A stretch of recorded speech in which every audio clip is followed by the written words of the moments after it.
Hai pecinta sepak bola, kembali lagi di channelnya Sepak Bola Kita. Hari ini kita kembali lagi bersama saya, Ananda Rizky Syafitri selaku host dan juga founder dari Sepak Bola Kita.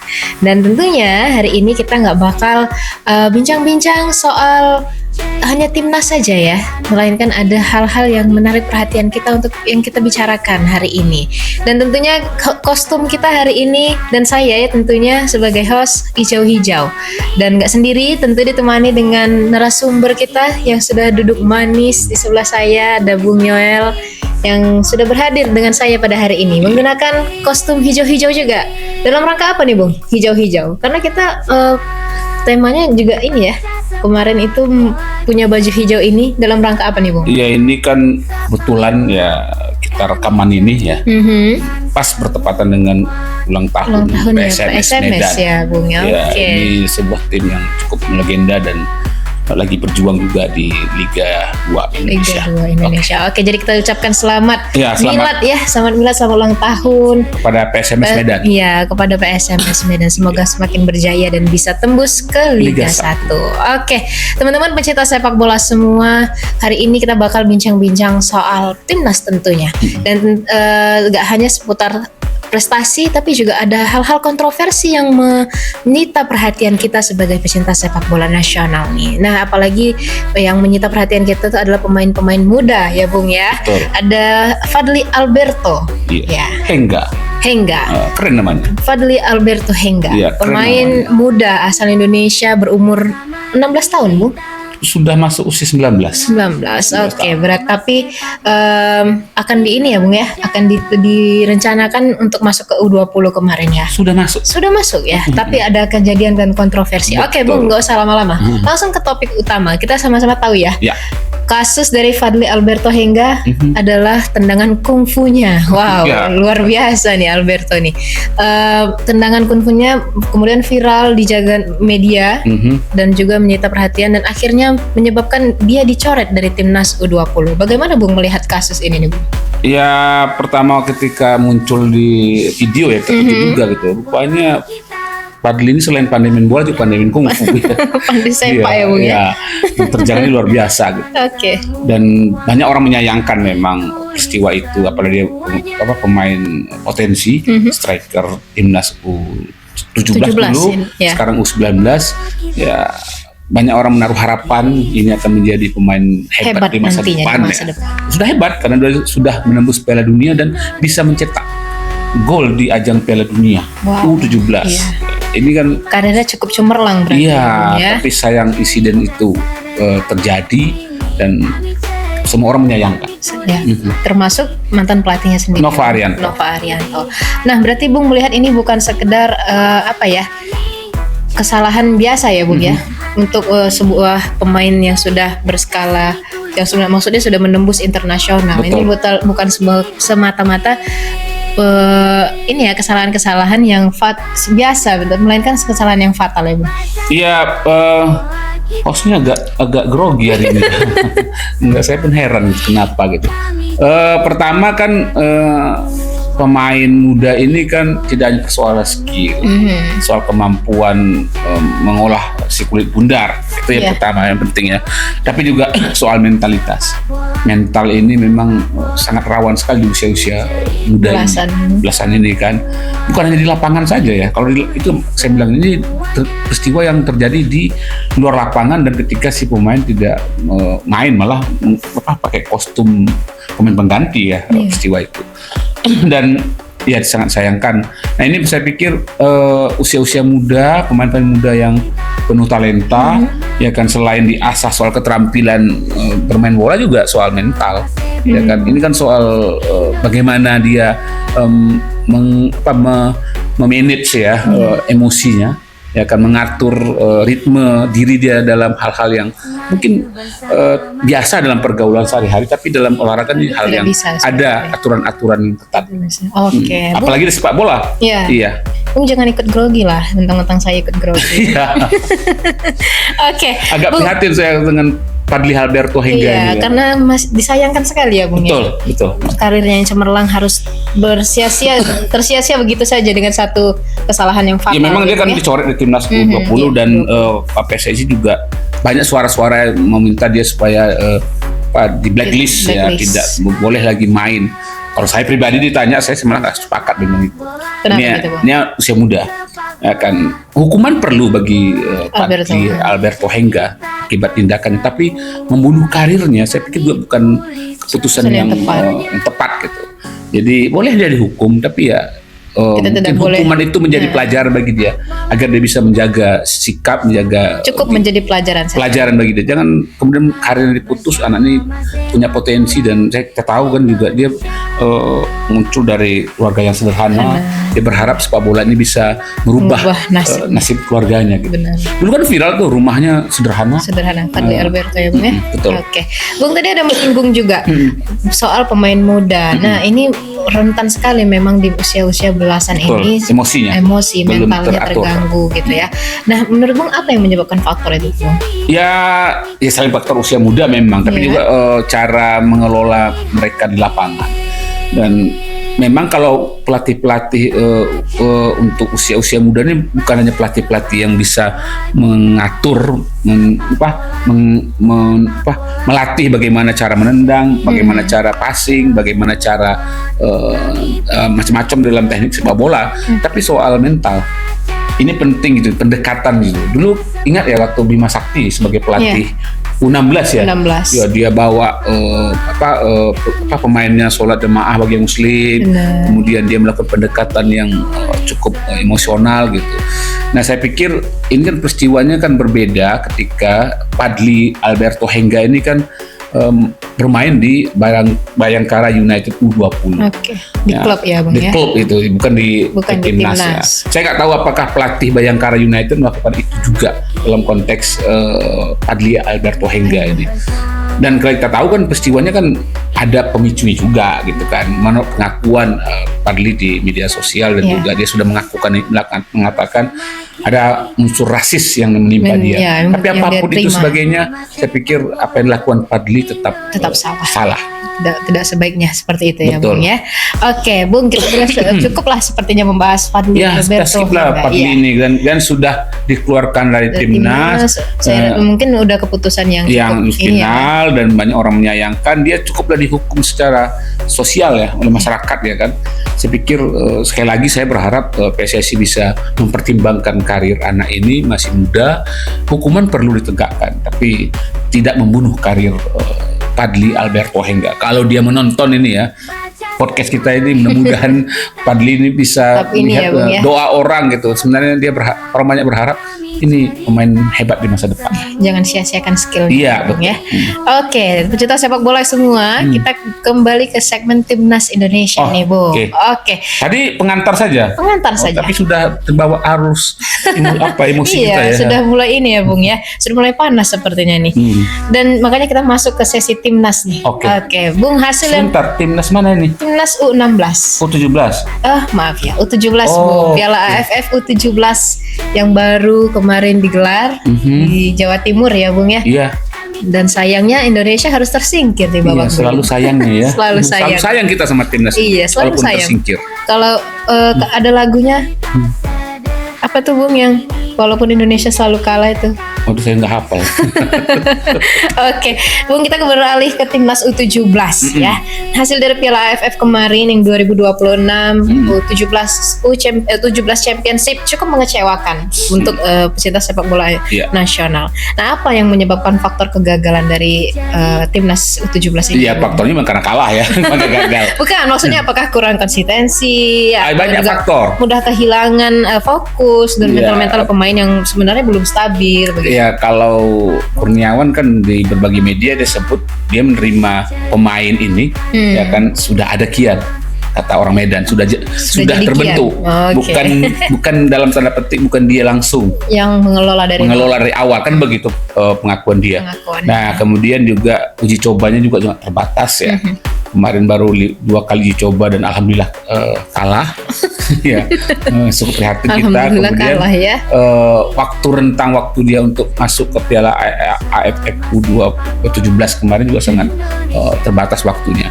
Jadi faktornya kalau kita lihat dalam pertandingan kemarin memang orang menyayangkan melawan Malaysia itu kalah kita 1-0 gitu. Padahal kalau kita memenangkan pertandingan terakhir dengan Vietnam meskipun menentukan tapi tidak tidak seperti yang kemarin ya. Jadi nasib kita tergantung dengan hasil pertandingan dengan Vietnam dan juga dengan grup lain. Dan ini prestasi dalam tanda petik terburuk U17 sejak 2017. Gagal penyisihan di grup dan itu pun kita sebagai tuan rumah. Ya, bayangkan kita dikalahkan oleh orang di kandang sendiri. Sangat tidak di rumah sendiri. Aduh, itu karena biasanya kemarin ditinggalkan sama Novarianto sudah prestasinya sudah tinggi, tahu-tahu harus mulai dari nol lagi rasanya. Jadi memang cobaan sekali nih usia muda sekarang 17 khususnya ya kan, dan juga U19 sudah kasus Padli Alberto kita gagal lagi. Cobaannya bertubi-tubi ya. Mudah-mudahan ini menjadi pelajaran bagi kita semua. Ya. Oke Bung, kalau soal mental bertanding, bagaimana Bung melihat pemain muda kita? Nah kalau kita lihat lawan Timur Leste kan seperti kita pernah sampaikan dalam podcast awal ya. Timur Leste yang kan, waktu itu jangan berekspektasi terlalu tinggi. Iya ternyata betul kan. Iya benar. Kita nggak berharap sekali. Benar gitu. Ternyata ramalan Bung ya waktu itu. Karena dicoba dan sebagainya. Benar. Gitu. Kalau kita lihat pola permainan kemarin skemanya kan juga nggak jelas ini. Kurniawan ini mau seperti apa? Ya kadang-kadang pemain juga ditempatkan dalam posisi yang berbeda-beda. Misalnya ada pemain yang memang posisinya itu harusnya di kiri ya kan, dia harus dipaksa pindah posisi dalam kondisi tertentu. Tapi boleh saja karena tergantung lawan yang dihadapi. Nah lawan Timor Leste, sementara kemudian lawan Malaysia ini yang menurut saya kita banyak. Nah kita gini, saya selalu mengatakan di lapangan tengah kita ini kelemahan kita. Jadi ketika bola-bola passing, kita mengandalkan bola-bola lambung ke tengah langsung ke kotak penalti, sementara striker kita itu juga tidak menjanjikan. Mirza kan cedera. Nah, kemudian kemarin dia cedera lawan Vietnam. Penggantinya belum bisa memberikan harapan gitu. Perlu mungkin dievaluasi untuk mencari striker baru lah yang memang fighter, pertarung, model Mirza dan Motok dan sebagainya. Tidak hanya menerima bola. Nah, dan kemarin kan langsung dari back ya kan langsung ke kotak penalti. Mestinya kan harus lapangan tengah. Harus mengalir bola. Gelandang kita belum gitu bisa dapat diandalkan baik gelandang serang maupun gelandang bertahan. Oke, berarti menurut Bung ini perlu pengalaman ya? Iya, betul. Malaysia cukup beri kita pelajaran berharga ya. Iya, berarti pengalaman menjadi paling yang berpengaruh. Betul. Ya Bung ya. Oke, Bung selanjutnya ya. Setelah AFF ini ada tantangan besar nih di depan mata kita juga. Piala Asia U17 di Arab Saudi. Iya. Nah, apa yang harus dibenahi nih Bung? Ya, kemarin kita dapat informasi kan ada tambahan pemain diaspora 3 orang ya, untuk memperkuat timnas U17 ini. Tapi begitu saya tahu kita satu grup dengan Jepang, dengan Cina, jangan lemas gitu dong Bung, bilang Jepangnya. Langsung saya jadi kurang semangat ya U17 ini. Dan dengan bertambahnya pemain diaspora, ya kan, apakah itu bisa menjadi modal bagi U17 khususnya Kurniawan untuk ke depan? Tapi kan itu hanya untuk memperkuat saja. Sebenarnya yang penting adalah timnya itu seperti apa, sudah terbentuk belum? Jadi kalau kita lihat kemarin ya hanya Cico ya, Ciko Serangga itu bapaknya ya, orang tuanya.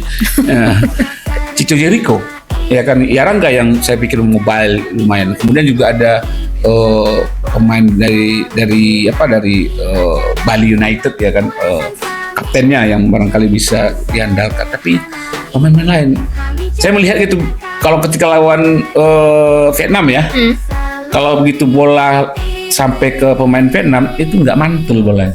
Tapi ke kaki pemain timnas kita pasti ya mungkin selalu mantul. Apakah cara menahan bolanya yang belum mumpuni atau apa? Atau harus Di luar diajari. apa lagi? Berarti hal-hal teknis mendasar kita Ya, belum harus diajari tuntas. lagi teknik Iya, mendasar saya ya, Bung, ya. jadi bertanya, ini gimana sih seleksi timnas U17 ini? Waduh, agak berat saudara pertanyaan Iya, Bung ini ya, kenapa ini harus datang dijawab. dari mana? Siapa yang merekrut dan siapa yang merekomendasi? Kok ini dipakai ya gitu?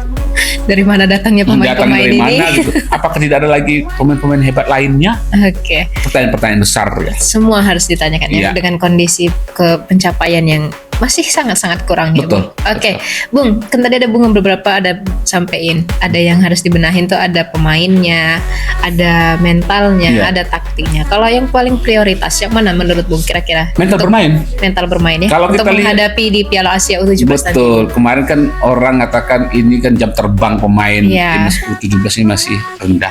Tapi ingat, mereka tuh juga main di klub loh. Oke. Ya, bukan tidak bermain sama sekali gitu. Nah, kerjasama tim barangkali karena mereka pertemuan mereka itu Tidak intens. ya Jadi kan. bondingnya kurang ya, Bung ya. Betul. Jadi orang selalu mengatakan ini kalau mereka sudah sudah chemistry-nya udah dapat gitu. Sudah CS kalau Sudah CS kata orang Orang Medan. Medan, itu bisa berjalan gitu. Tahu Iya, di mana akan bola dioper, ya kan, dan tahu dia bagaimana cara menjemput bolanya. Iya. Nah, satu lagi, kemarin kita main jarak antar pemain sangat jauh. Beda dengan Vietnam ya, mereka sangat rapat. Nah, yang saya sangat sayangkan sebenarnya ketika lawan Vietnam kita ini bertahan. Padahal kita harus menang loh. Makanya saya pikir apa takut Indonesia ini kalah. Kalah memang udah disingkir gitu. Ya kan? Apalagi seri itu disingkir apalagi kalah. Ya kadung sudah pertarungan terakhir ya sudah tunjukkan itu. Maka saya ketika nonton pressure tapi malah menunggu. Nah, Menunggu ya waiting for Godot, menunggu yang tak pasti. waiting apa tadi, Bung? Waiting for Godot, sebuah novel dari Samuel Beckett. Oh, Menunggu oke. yang tak pasti. Menunggu yang tak pasti. Jadi harus dihilangkan lah itu ya, Bung ya. Untuk kalau kita mau melangkah lebih jauh ke Piala Asia U17. Iya. Nah, Bung, kalau melihat Piala Asia U17 tadi sudah kita Bedah, ya? saksiin ya, bedah kita tergabung dengan siapa-siapa saja di Jepang. grup. Jepang. Ada Cina yang kemarin mengalahkan kita di uji coba. Oke. Yang siapa kalah lagi, 7-0 dan 3-2, dan ada Qatar. Ada Qatar. Qatar Apakah kita punya peluang, Bung? Kalau lawan Jepang tentu kita Ya, udah lah bukan ya. kita Kita realistis saja ya, Nah, Bu. realistis saja. Lawan Cina sudah ada bukti. Sudah. Ada bukti uji coba, meskipun dalam uji coba kedua kita Oke. kalah tipis. Lawan Qatar ini bukan pemain yang kita hadapi, wasit. Wasit. Dengan drama-drama telenovelanya. Iya, wasit kalau sudah tim-tim Iya, negara benar. Timur Tengah yang main. Oke, Bung, dari semua yang kita bahas hari ini nih, Ya. apa pelajaran yang terbesar yang bisa dipetik oleh pemain-pemain muda timnas Indonesia? Ya, pertama memang kita sudah mengapresiasi ya Iya. langkah-langkah PSSI untuk melakukan turnamen-turnamen, pertandingan-pertandingan di kelompok usia. Oke. Tapi memang disayangkan kemarin ya kan pertandingan di kelompok usia itu terjadi insiden. Dan ini miris juga hati kita gitu. Usia-usia muda seperti ini mestinya kan mereka sudah selesai dalam urusan-urusan seperti itu. Jadi memang perlu pendekatan emosi yang tertentu lah, yang bisa melekat pada pemain-pemain kita ini. Apalagi sekarang aturan-aturan bola kan sangat ketat. Jadi kalau tidak jelaskan dengan detail dan sebagainya bisa bahaya. Aturan bahwa pemain nggak boleh protes ke wasit, harus melawan kapten, mengurumuni wasit juga tidak boleh, apalagi sampai memukul pemain lain. Kalau kita lihat di liga-liga top Eropa itu ya, Apalagi sampai menyepak ya, Bung. iya, nontonlah liga-liga Eropa top, terutama seperti Barcelona misalnya. Nah, kalau pemain di tackle oleh pemain lain, dia nggak protes ke pemainnya, tapi ke wasit. Wasit. Nah itu Betul. itu. Kemudian juga soal bagaimana cara berkomunikasi dengan pemain di lapangan, Dengan antar tim, pemain ya. dengan satu tim juga penting. Enggak. Jadi saya pikir bukan soal skill yang penting, tapi juga soal mental bermain. Soal mental. Ini menjadi dasar gitu. Kita ini harus terbiasa untuk berhadapan dengan siapapun, ya kan, mental itu harus siap. Petarung ya, kalau kalah itu hal yang wajar, tapi jangan kemudian kalahnya dengan cara-cara yang menurut saya juga sangat menyedihkan ya. Kalah lawan Malaysia, aduh, apalah kata media Malaysia sana. Aduh, Ya, sudah pastilah. mereka Banyak senang sekali gitu. Meme-meme yang Tuh. Ya kalau kita kalah dari negara yang memang tradisi sepak bolanya kuat, mungkin kita Bisa masih memaklumi. maklumin. Ya, Tapi benar. kalah dengan negara yang barangkali menjadi musuh bebuyutan dan beberapa tahun belakangan itu prestasinya sangat lemah, rendah misalnya, itu juga menyedihkan. Menyedihkan. Ya. Kalah menyedihkan. Ya. Kalah menyedihkan. Dan mudah-mudahan U17 ini Bisa bisa berbenah. dievaluasi total lah. Jadi saya berharap sebenarnya kalau memungkinkan sebelum Piala Asia nanti kalau pemainnya yang bisa dievaluasi ulang. Ini nggak bisa, udah coret aja. Ini nggak bisa nahan bola, coret aja. Jangan dipaksa ini. Ya ini banyak kali skill-skillnya, banyak menunjukkan skill yang Mau bersinar sendiri. mau bersinar sendiri, egois, udah. Tidak usah lah ya Bung ya. Dan kemudian kalau kita lihat terakhir ya Vietnam kemarin, pemain mereka itu kan secara kualitas memang di atas kita. Dan Anda terlihat tendangan-tendangan mereka sangat keras dari luar kotak penalti. Kita, mana sih penendang-penendang kita? Kita merindukan itu juga selain gelandang kita, eranya Evan Dimas kemarin kan, benar. dan gelandang-gelandang yang lain misalnya. Tapi kita juga butuhkan spesialis tendangan-tendangan di luar kotak penalti. Percobaan-percobaan tendangan di luar kotak penalti itu di sini barangkali di U17 belum saya temukan. Kita dulu di usia U23 ada Kaviator ya. Ya, Bagas Kaf ya. Ya, dia kemudian tendangannya juga bisa langsung ke kotak penalti dan bisa menghasilkan gol. Itu kira-kira. Oke. Anda kok lemah sekali. Enggak, Bung. Saya kan serius Ya, oke, memperhatikan siap. statement dari Bung Yoel ini. Ya. Ya, pasti sedikit agak kesel ya dengan hasil yang kemarin itu. Ya, Gak usah ditutup-tutupin gitu, Bung. ya. Untungnya Barcelona menang. Aduh, kalah juga kok kemarin. Madrid. Oh iya. Oke, Bung. Sebagai penutup podcast kita sore hari ini, sedikit pesan untuk pemain-pemain muda Indonesia kita. Ya, ini kayak pesan orang tua pada anak-anaknya lah ya. Ya. Meskipun saya bukan pelatih sepak bola gitu Ya. kan, hanya sekedar Tapi pandai main bola ya, Bung. ya bisa diuji. Ngebola-bola orang pandai, Bung. Ya, enggak, bukan tabiat saya gitu. Nah, kalau Oke. misalnya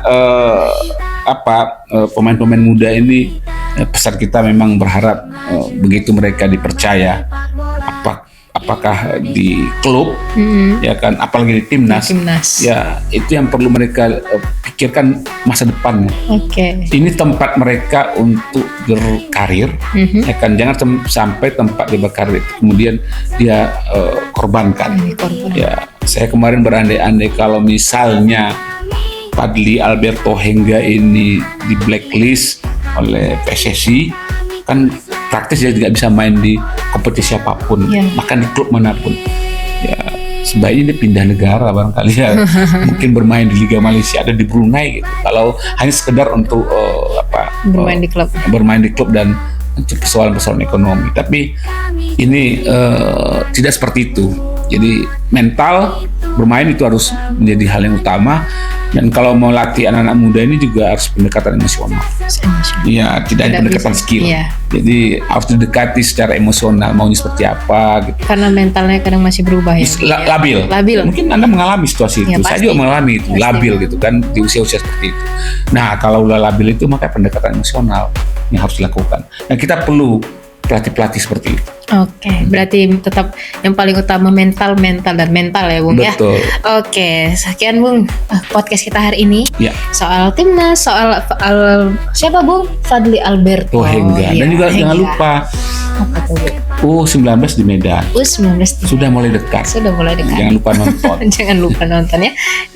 Nah, nanti mungkin kita bakal cerita-cerita soal teladan mungkin ya, Bung ya. Iya, Ya, soal teladan menarik juga nih nanti. Semoga bisa selesai tepat waktu sehingga Piala AFF tetap dipercayakan di Sumatera Utara. ya kita doakan kita bisa nonton dan mudah-mudahan Iya. pasukan Nova Arianto juara di Juara di Sumatera Utara.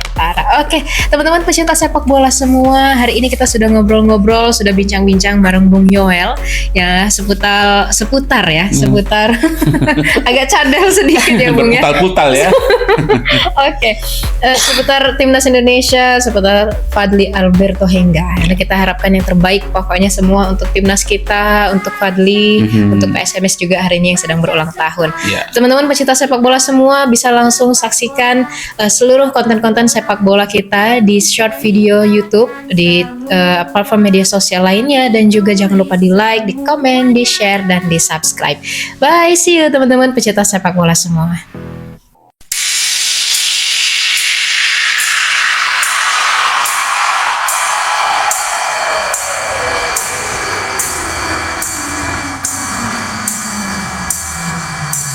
sepak bola kita, bersama kita maju bersama sepak bola Indonesia.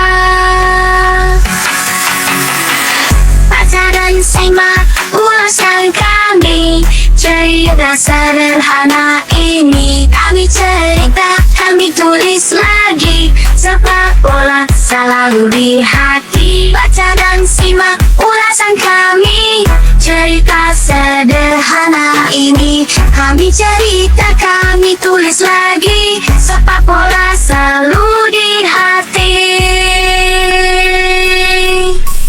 Baca, baca sepak bola kita, sepak bola, sepak bola kami ceritakan semua, kami tulis semuanya.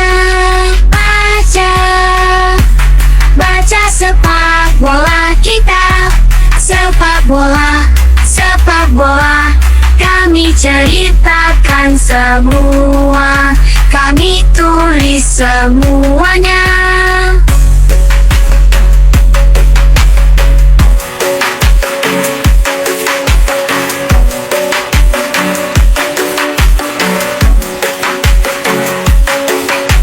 Sepak bola kita, bersama kita maju bersama sepak bola Indonesia.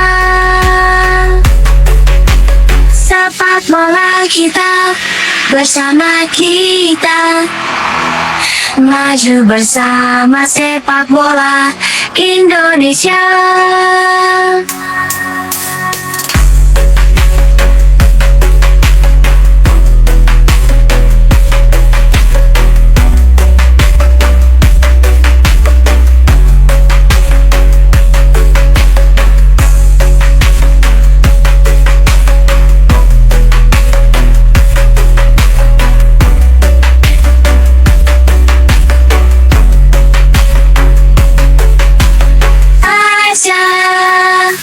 Baca sepak bola kita, sepak bola, sepak bola kami ceritakan semua, kami tulis semuanya.